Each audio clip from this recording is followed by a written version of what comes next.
Well, greetings interwebs. Got a special treat for you again tonight. Your favorite guest star is here all the way from Alabama! That's right, my sister Cynthia is here. What are you gonna make for us tonight?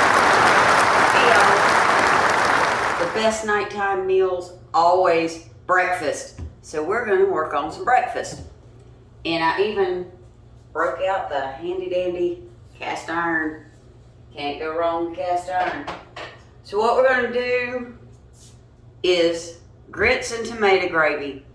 Southern favorite. I found out, like the potato candy, it's poverty food.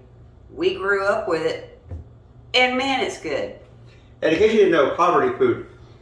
In the 30s, during the Great Depression, you couldn't just go to the store and get all the stuff you needed. You got to feed your kids. Like the potato candy, well, we couldn't go buy candy, so they would make potato candy.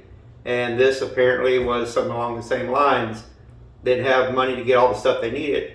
And this actually turned out to be really not only delicious, but healthy and filling. And it feeds a very large family, which traditionally people had large families. And it's great when you got to stretch everything out and you only have certain commodities, which was what the government helped with during the Depression. So we're going to get to sauteing the onions. I'm going to render down the bacon at the same time. You can do this one or two ways. You can leave the bacon whole, render it down for the grease, and then take the bacon out and just eat it. Hello. Or what I'm going to do tonight is render it down, get it a little bit crispy, and just leave it in and cook it with the tomatoes. So let's get crack-a-lacking. Get some heat going. Okay, so here's what we're working with today. Got some self-rising flour, some petite diced stewed tomatoes. Grandma used to make it with the big tomatoes, and that was kind of hard to deal with, so we use the little ones. Of course, grits, a chopped up small to medium onion, and some chopped up bacon. And that's all there is to it, really. So let's get to it. Hey, Cynthia, what's that Crawl Mama's keychain? What's that on the back of your shirt? Well, we all know that my husband does fabulous crankbaits, and he finally let me talk him into doing some key rings and keychains, and it's kind of turned into an awesome little business that we're very proud of, and he does an amazing job painting the key rings just like he does the crankbaits. So if you happen to think you might want a custom-made key ring, like the ones you see here, I will be happy to get with the artist and we will let him know. The link is in the description. Hal, I need something to stir this with. Do you happen to have anything handy?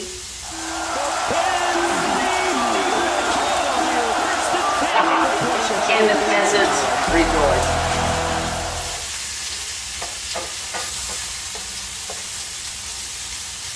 Now, when you're cooking with cast iron, one thing you need to keep in mind is it is a fabulous conductor of heat. So you want to get it hot and then cut that heat back because it's going to stay hot, and whatever you do, don't grab the handle. Unless you have something like that. Yeah, don't grab it barehanded. You will get burned. It is something you have to be very careful using. Just a little safety tip I thought I'd throw in for you. As you can see, we've cut the bacon down into smaller pieces. A lot of this will actually cook out, but we'll still have some good pieces in there. All right, this has cooked down. Normally I would have put bacon in before the onions so that it could cook a little bit more, but it's rendered down enough to get the flavor, which is why you cook the bacon down anyway. My onions have sauteed almost perfectly, so I want to go ahead and add the tomatoes now and let them start cooking. I'm going to after I get these in. I'm gonna go ahead and start the grits. No thanks to your lovely assistant. No, the not so lovely assistant. I need a little bit of water, maybe about a half a can of water.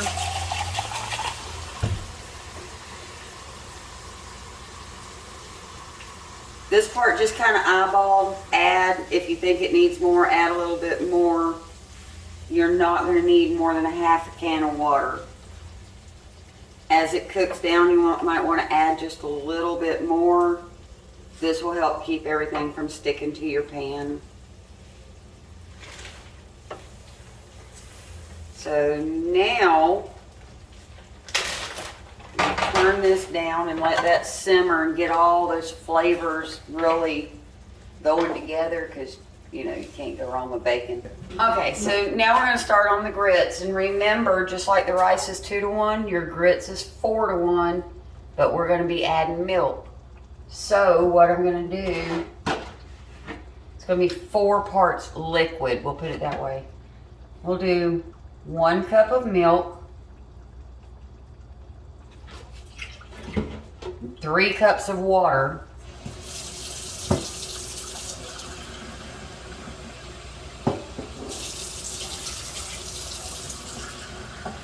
and remember your milk's not going to scorch because there's enough water in it.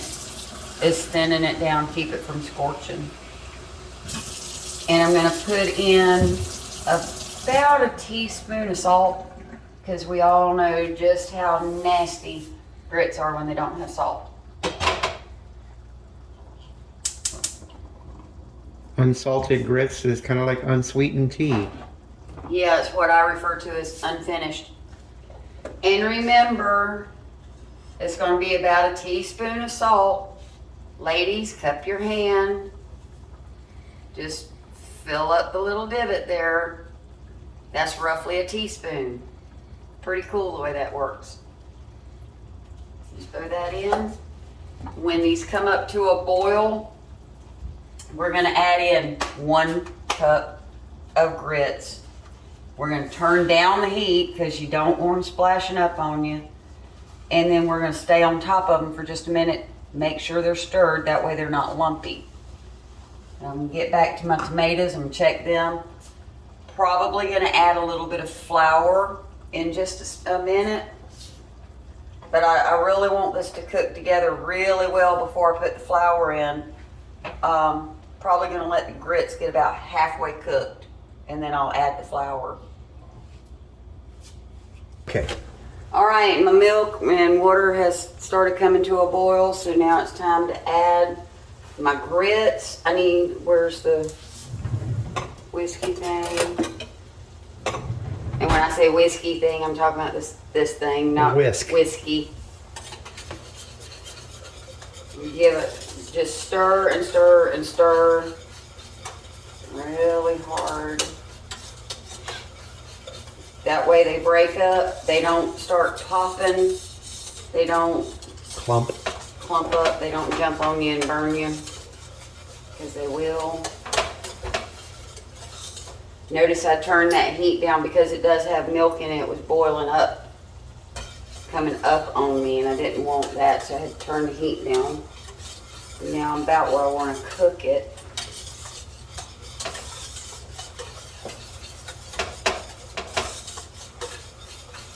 Alright, so now what I'm going to do, I've got this heat as low as I can get it on this cast. I'm going to turn it off for just a minute. This is another downside to cast iron and gas stoves. You can only turn that flame so far. I'm going to go ahead and put my flour in it and just let it kind of simmer down a little bit, and as it cools down, stops bubbling, I'll kick the heat back on for just a minute, bring it back up, and then turn it back off. It's a great thing about cast iron, it does hold that heat, so it's not going to just stop.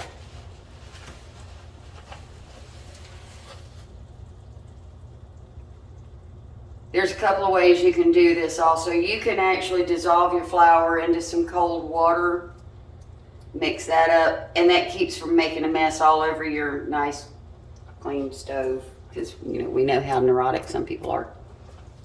I won't mention wait. Hal's name. Oh, I'm sorry. Did I say Hal? What? We'll just stir this flour in. Maybe add a touch more water so it can really properly thicken up.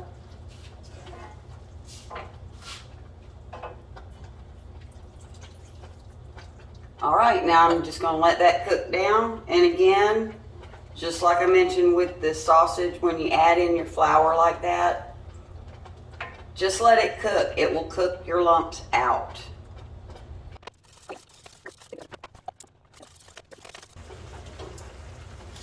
All right, so we're just gonna turn the heat off. Let these finish cooking in their own heat. Do you happen to have a lid for this pot? Or something I can use as a lid?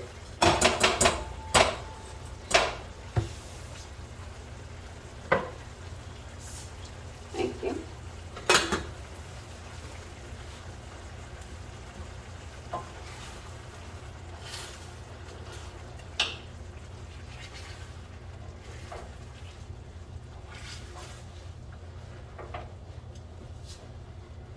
Oh yeah, that's looking like it used to look when Grandma made it. All of my lumps have cooked out now. Onions are all nice and sauteed in to the point you can't even see them really. Bacon is cooked, but it's a soft cook because I put them in a little bit later than normal. But the flavor's gonna be there. And this is something I am so ready to just wrap my lips around and get eaten. And let that sit for just a couple of minutes, let the grits set, and we should be good to eat. And remember, if you like what you're seeing and you like what you're learning, like and subscribe. All right. After a small rude comment by my brother. About them chicken legs? I have really got the hang of this whole grits thing. We're not going to put butter in them because you really don't need butter with the tomato gravy. Let's see how that's looking. Oh yeah. It's looking like Grandma used to make it. Look at that beautiful tomato gravy. That's the way it's supposed to be. So now, I'm very anxious to give this a try. As Grandma used to say, that's better than Huckleberry snuff.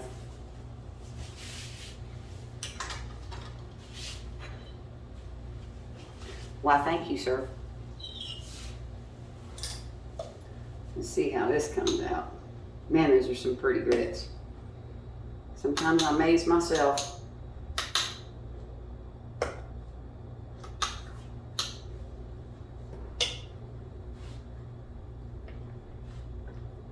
He's acting like he's afraid to try it.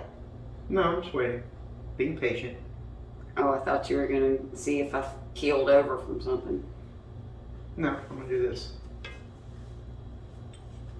This is how it's supposed to look.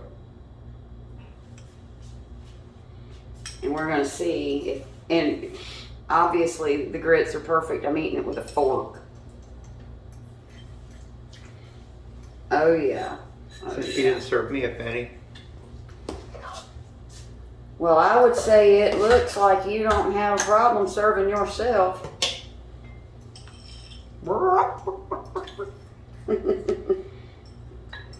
Gotta love a brother and sister team, huh? Hot.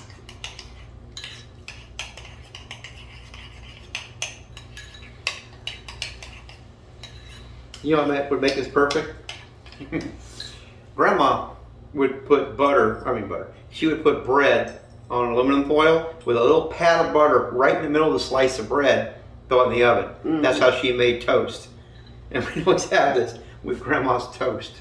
And I have to tell you, this is really good and would make Grandma proud. Just the way I remember it. I'm not saying it's good for you, Well, Grandma made this all the time, and she lived to, what, 102, 103? 103, yeah. So, there's that. make of it what you will. Well, instead of talking my mouth full, I'm going to go sit down and have a bite. So, on that happy and healthy note, good seeing you.